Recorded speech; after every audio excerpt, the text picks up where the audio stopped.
একদিনের জন্য কষাই হলাম, তো গরু ধরলাম, ধরে জবাই দিয়ে তারপরে চামড়া ছেলা শুরু করলাম।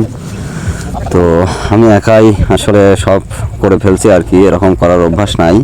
তারপরেও যে চেষ্টা করলাম প্রফেশনাল কষাইদের মতো কাজ করার।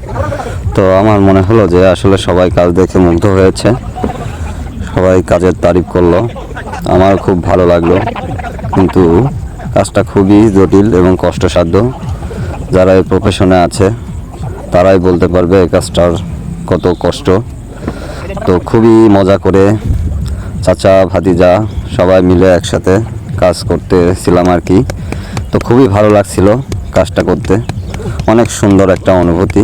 আর কুরবানির ঈদে এই কাজটা আসলে কম বেশি অনেকেরই করতে হয়, খুবই সুন্দর। সবচেয়ে জটিল কাজ ছিল নাড়ি ফুটা বের করা। তো তারপরে পিস করে আমরা সবাই মিলে এক জায়গায় জড়ো করে মাংস হাড্ডি সব আলাদা আলাদা ছিল, সেগুলো একত্রিত করে সবাই মিলে আনন্দের সাথে কাজটা সারলাম। আনন্দের সাথে কাজ সেরে ফেললাম আর কি।